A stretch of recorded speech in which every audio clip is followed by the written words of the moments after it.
I think that ought to work. Not 100% sure if this is indeed working though. I've got a rush hour on the background. You'll have to excuse me. Welcome to episode 1 of A Conversation with Frost. I'm your host, Jack Frost, and today, or otherwise known as Purple Frost Man, and today, well, I'm known by many names, some of which I don't always agree with, some of which are inappropriate, some of which can't even be talked about or mentioned. But that was in high school. I've transcended since then into a new being, one of a higher calling. See, now this is telling me I can go live, but I'm already live, so I'm confused. That's what I am. I just want to see if this is working. It's working. It is. I can hear myself talking. Okay, so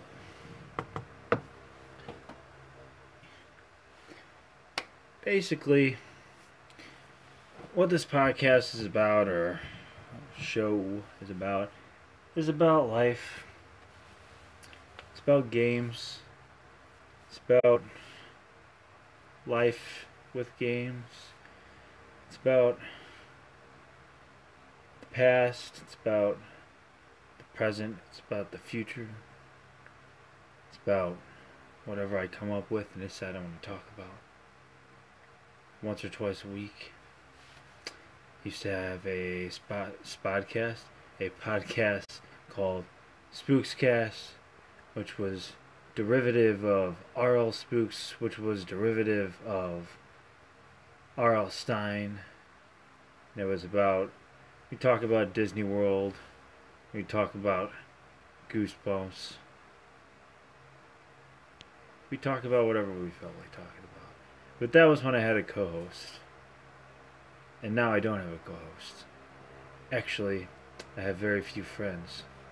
But that's okay. I can't even raise my head up all the way. I'm doing this over here because of the lighting in the studio here. It's not a studio. It's an office. But you get the concept. I feel like the Hunchback of Notre Dame right now. The emo version, I guess, because my hair won't stop going over my eye. But we're going to start this off with, an introduction, as well as talking about the past, present, and future of gaming. And I say this as the first topic because what I do on Twitch is primarily gaming, and what I did on YouTube was primarily gaming. So, how do I feel about the past? Well, growing up, I did not own any game systems, and I didn't really listen to music.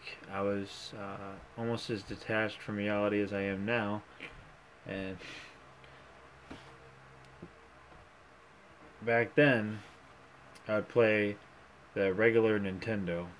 I played a lot of Nintendo, Super Nintendo. I also played the Sega Genesis. I really liked the Sega Genesis. I never played the Atari or anything like that as far as I can remember. Although we did used to have the little handheld arcade machines. There was baseball and basketball. I did own those. I also owned a little Pac-Man arcade machine. So, I guess the biggest difference and the most obvious difference between what gaming was like back then and what it is now, at least for me, is that there's a lot of games that I played when I was younger that are still around today in the form of HD remasters or HD remakes, and I can't help but feel like, if it wasn't for that, I probably wouldn't be playing games at all because I'm set in my ways. I know I like Devil May Cry. I know I like Resident Evil. I know I like Mega Man. I know I like the games I grew up with. And, to me, up until the age of 17, I was hardcore into gaming. Then I got burnt out on it. And then, recently I found myself in love with them all over again. But they were the same games I used to play, you know.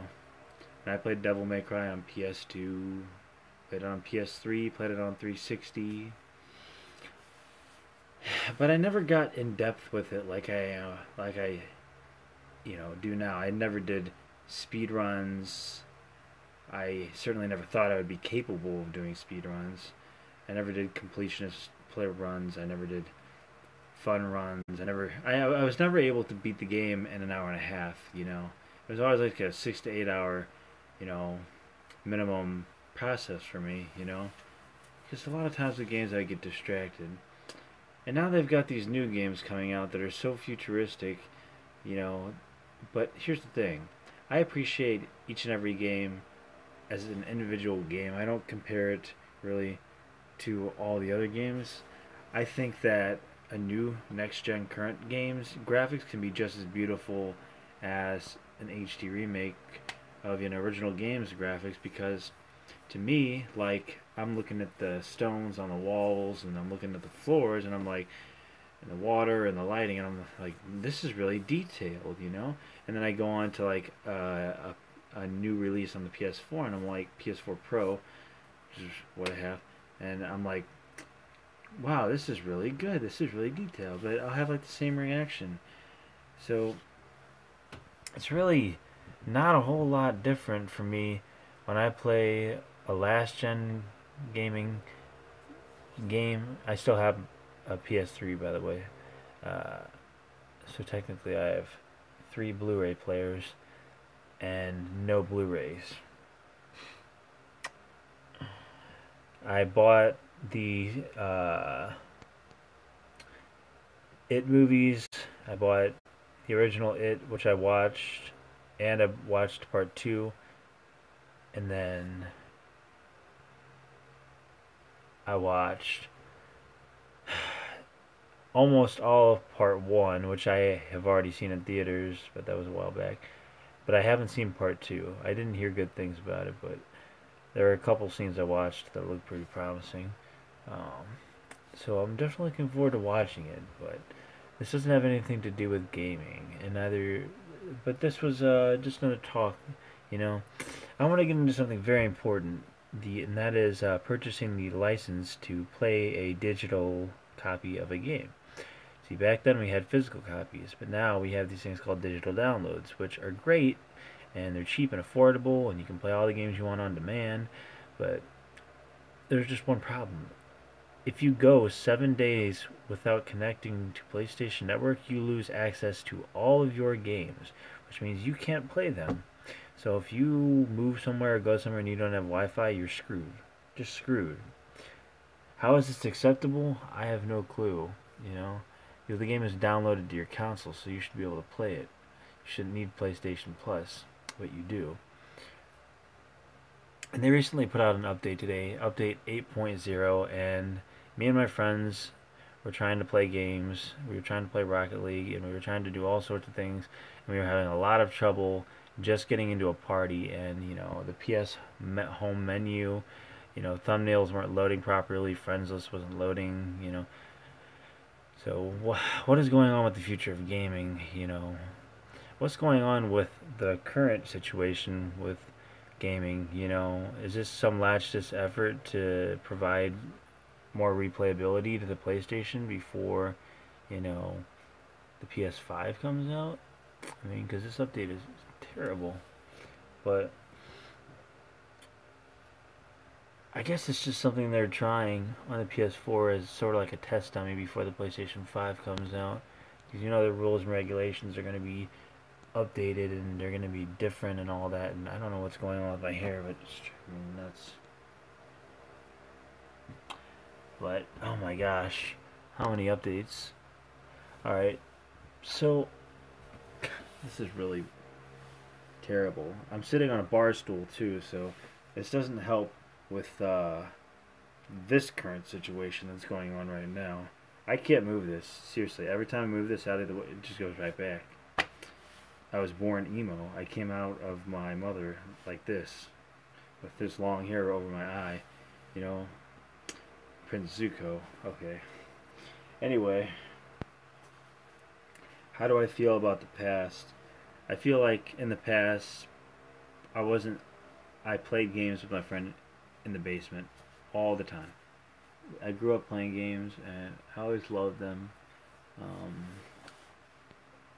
but the Xbox 360 was like the highlight of my life as a gamer because that was when I played the most games and with the most people. Also, the PlayStation 4 has been the highlight of my life, and I've met a lot of good people through PlayStation as well. But it was different because back then with the Xbox 360, these were people I knew in person, and now on the PlayStation 4, I barely play at all with the people I know from my past. I play mostly with people from across the world, like everyone else. So, did I ever think that when I was playing Mario Kart on the Super Nintendo or Super Mario All-Stars, that one day I would be sitting in my room, you know, with the fancy headset and productions by Adrian featuring Playboy Cardi and BK the Ruler, and you know, playing Rocket League with my friends, you know, from across the world on a PlayStation 4 professional, you know, and crazy resolutions, you know. No, I didn't think that. You know, I was just a kid and I wanted to have a good time, you know. Just like when you take your buddies to Vegas, but this recent move to Twitch has definitely been more beneficial to my life than how things were for me on YouTube. I can't believe he chose to chew up the yellow marker. The yellow marker was my favorite one. Anyways, YouTube, I was on YouTube for 10 plus years. I loved it. It was a good ride. I had a lot of ups and downs, and I got very far, and then I wouldn't get very far, but it was never really about the fame for me. It was about the experience and just having something to do. And that's how it is with Twitch. But with Twitch, I have a lot more traffic, and you know, it seems more appropriate for what I do, which is primarily just gaming. So I gotta say, I'm very happy with what's going on right now as far as my gaming and my relationship with social media. So, but I do have my days where I wonder if I even want to, if I even want to be a part of it at all, you know. And I've tried to get away from it, but it's almost an addiction. Well, it is an addiction. You know, when you play a game, you feel like you have to stream. After years of streaming, it's just something that you feel you have to do because it doesn't feel natural to not stream. You know, it feels like you're wasting your potential, or it feels like you're wasting memories if you're not recording them for the internet, or it feels like you're doing an injustice, you know. If you're a streamer, you'll know what I mean, you know, especially when you stream. I've already streamed well over 24 hours on my Twitch, I believe, and it's only been like a week and a half, maybe. But before that, like, my last YouTube channel had over 1,000 videos. My channel before that had probably well over 1,000 videos. But YouTube's not a very safe place, and not a whole lot of people I watch or used to watch seem to upload very often or anymore, if at all. And you know, a lot of them have moved on to Twitch themselves, and we don't speak anymore. Anyway, so Because some people choose to have a wife and kids, and some people choose to have a career. Some people aren't meant for relationships and just want to be alone. For me, highlights of my life have always been horror movies and video games and playing guitar and drums and you know drawing. I draw some wonderful Evil Dead art. Speaking of which, I do keep journals. I have 3, but I also like to doodle like a madman. I don't know if I have in here anything. Oh, I don't want that one. This isn't a very good drawing, but it's the Book of the Dead. And this was one of the first I drew. I have several copies. I have several versions of this. Also, it is important to note that while I'm talking about my legacy and things I've accomplished, I did write a book called Parade of Ashes. I'm not even sure if it exists on the internet anymore, but it's 30 horror stories, and they're all connected, and it comes down to one big finale, and it was over 600 pages. I was very happy. I was drunk the entire time I wrote that book, and then it was a long process. I got a lot of other people involved, so it was a fun experience. But it was a stressful and emotionally draining experience, much like streaming can be. For somebody like me, I love to just talk. I love to talk all the time. And I fully plan to upload these videos, these conversations with Frost, to, this is so weird, to YouTube. This is not going to be good for my neck. I'm going to have to visit the chiropractor after each podcast. Is there anything else I want to talk about while I have the stage? I guess one thing is recently I found out that as an artist, coloring your hair can be fun and not a hassle. I color it every day, various colors. Today it's purple, it's blue, and it's green. Tomorrow, sky's the limit, baby.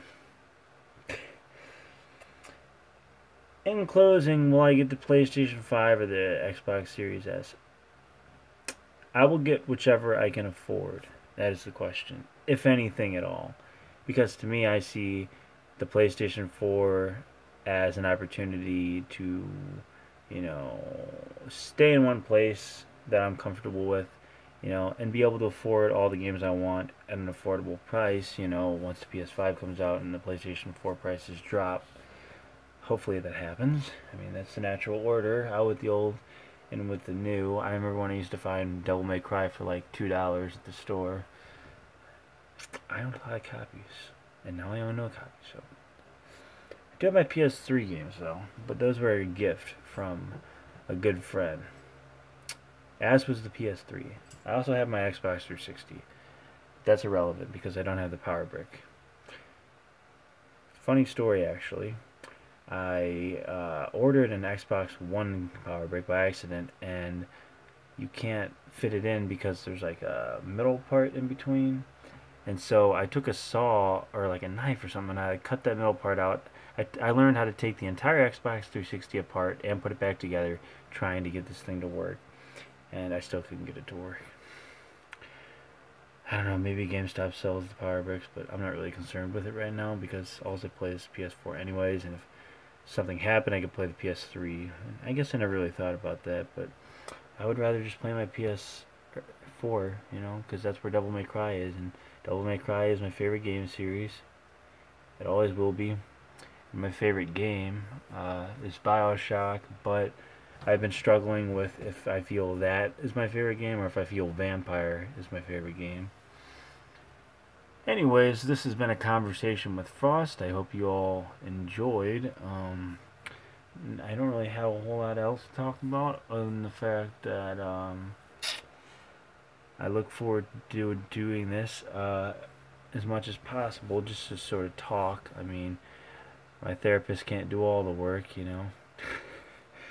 So I gotta figure out other ways I can talk. So I guess that's why I've always been like recorded everything I've ever done in life or taken pictures, because I like, I mean, I don't talk to the pictures, but like I like recording ever since I was a kid, like even before YouTube, because I just like to talk, because I feel like I'd never really had the opportunity when I was around people. So when I was alone, I would just sit there and talk to a camera, much like I'm doing now, because we have one viewer. So, but you guys will get to know a whole lot about me, and hopefully you'll like what you have to hear. And if not, you know, that's okay, because everyone's entitled to their own opinion, and there's no judgment here. So this is a free country inside of this stream for people to be expressive about their thoughts and feelings, but to keep it PG-13. Alright. Speaking of PG-13, reminds me, it is October and Halloween, and I did go to the movies with this attractive individual who I won't name drop, to see the remake of Halloween when that first came out. That makes me feel old. But then again, not really, because I was there for the original Halloween. So, 2, Halloween 2, because that was the first horror movie I ever saw. I think I've made videos like this time and time again, just to get people to know me, and I should probably upload those previous ones I made. That I'm going to keep telling my story until the day I die, and you know, people have heard it and they'll continue to hear it, and they'll either forget it or they'll remember when I'm gone. Anyways, have a crisp, cool, and frosty night, and I will see you guys all on stream or in the next conversation with Frost. Peace and love and hallelujah.